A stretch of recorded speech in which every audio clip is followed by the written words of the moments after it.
Welcome to chapter 7 of the book of Job. Job questions God of man's existence. I'll read some of the Greek and we'll go into the chapter. Proteron uchi piraterion estin ovios anthropu epitis gis ke osper mistheu av thimerinu e zoe of two. In either way is not the existence of man upon the earth a trial. So now we see it. There it is, the pirazo, a derivative word in the Greek, piraterion, a trial. It's a test also, could be the one. So Job is now seeing, is this a trial? His life as the daily hireling, just somebody that's basically working for somebody else, working for God, or as an attendant in awe of his master, somebody that is basically looking at his boss and in awe of whoever it is that you're in awe of.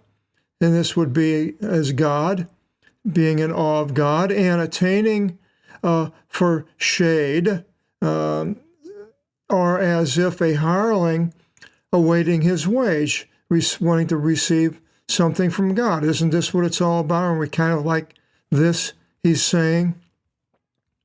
So I also waited months in vain, he says, and nights of grief are given to me. And my God, he's going through this rough time, just as many of you are out there that are listening. When I should go to bed, I say, well, when will it be the day? And whenever I rise up again, I say, when will it be evening? So it's hard to go through life waking up and going through tough times. Best to stay in bed, more or less. But I am full of griefs from evening unto morning. Now, many of us may feel that way at times. If you're going through pain and suffering, loss of a loved one, a war, economy falling apart, all of these things, it's pretty tough. And my body is befouled in rottenness of worms. His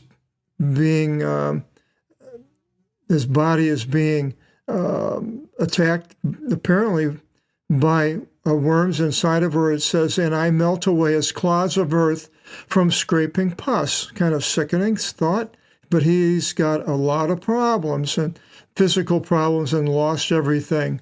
Wow, a lot of people would just give up and go shoot themselves today. Why would I want to go through any more of this? People can kill themselves for a lot less reasons.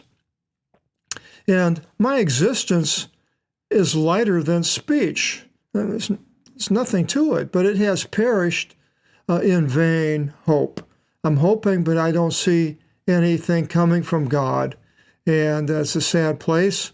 You sort of hope, and it just keeps going on or getting worse. And you start thinking, well, is my life just in vain? Is this whole thing meaningless? God's really not in charge of my life? And you can come up with all kinds of negative ideas if we're going through this rough time, which Job is. Remember then that my breath is life, and no longer shall my eye return back to behold good. The Hebrew has it, my life is wind.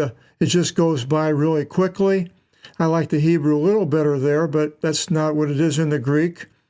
And no longer shall my eye return back to behold good. It's just our life goes on every day, and finally we're gone. And as we're going, it just seems like really fast. Get older like I am in your 80s, wow, the years just went flying by. I don't even remember a lot of things I did, how I did them. But yet I did. and the eye of the one seeing me shall not look round about. Your eyes are on me, and I am not. He's talking here, I think, to his three friends, not God.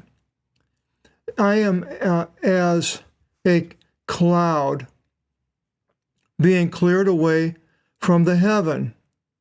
This woof, you're gone. For if a man should go down into Hades, no longer in any way should he ascend.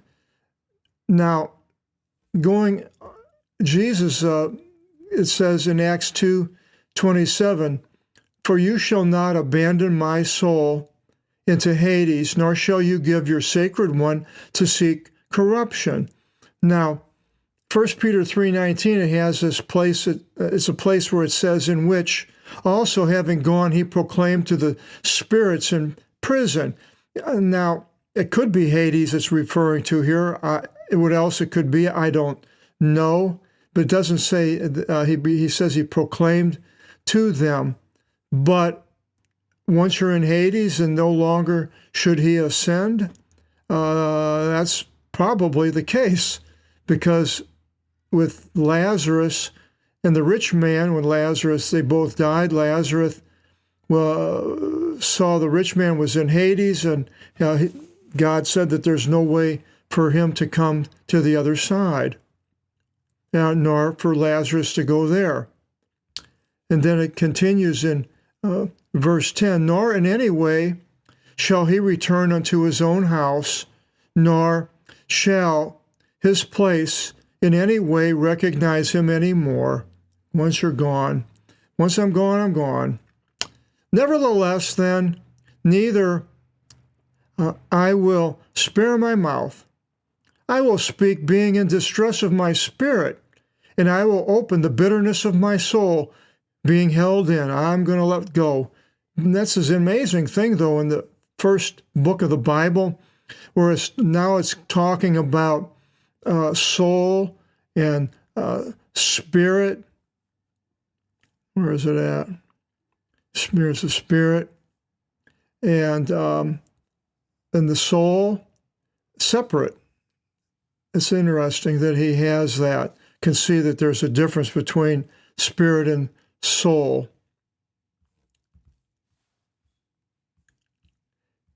But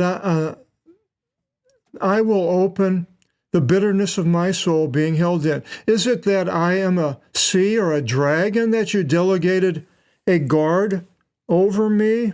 Now, exactly how he's referring to here, that God is in charge, put something there that keeps him from doing anything that we want. Am I a dragon or a sea that you delegated a guard over me, that you keeping me from doing these things? I said that my bed shall comfort me. Now here we have Kiti and Klini. Both, as you see, are bed. Now, the Kiti is a marriage bed.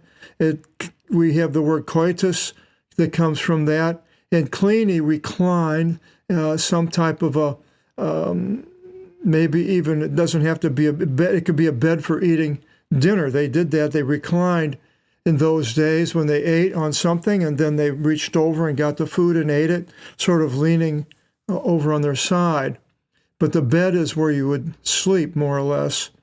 And I said that my bed shall comfort me, but I shall offer to myself my own word in my bed at night. Food, reclining for the food, it's going to comfort me, but when I get to sleep, then I start thinking about all these things. You frighten me in dreams, and in visions you strike terror in me. And having nightmares, many of us have nightmares. I don't have very many. I can't remember the last time I really had a nightmare, but they do happen. I'm in some kind of a bad situation. It looks like something's going to happen bad, and I end up waking up like, woo, wow, what was that all about? You frighten me in dreams, and giving credit to God of putting these dreams in our psyche, which probably, I believe that's the way it is. We can't control our dreams. They are put into us for some reason.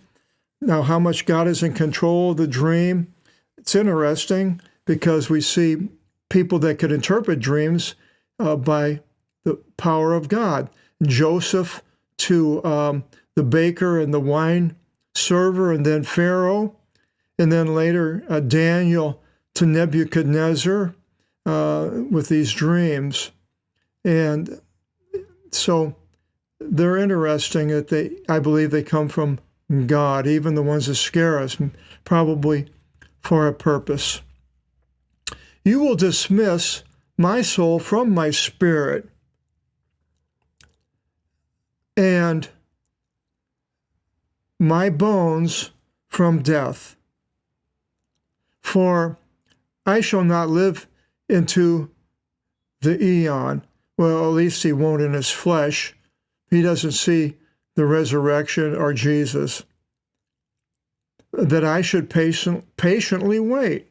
Well, we as Christians are patiently waiting for the resurrection of ourselves from the dead to be with Jesus. But he didn't see that. That was a long time coming.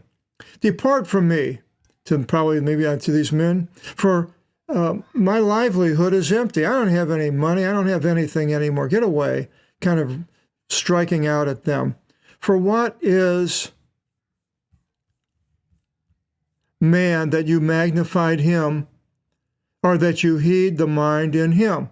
Now, this is a quotation that was used in Hebrews 2:6, which says, what is man that you remember him, or a son of man that you visit him, when the writer of Hebrews was talking about how Jesus was lower than the angels, and yet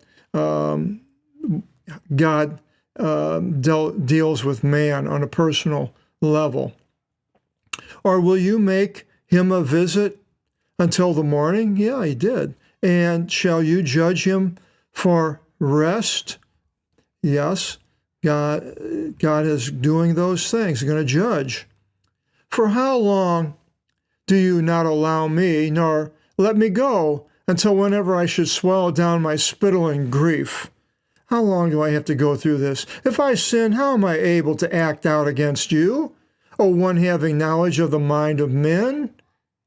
Why did you establish me as your accuser? I didn't do anything against you, am I? And I am a load unto you? And why did you not appoint of my lawlessness to forgetfulness, and for a cleansing of my sin? Well, Jesus does do that, and he's to come yet for Job. But now into the earth I shall go forth. I'm going to die, and I am no longer for rising early in the morning. I'm going to be dead real soon, crying out. Chapter 8, now the second friend, king, the Shuhite, Bildad, the Shuhite, maybe he was the tyrant. It mentions Tyrannos. And he's going to now go after Job. It's this very interesting book, I think. Hope you'll join us. Chapter 8. Till the next time, God bless.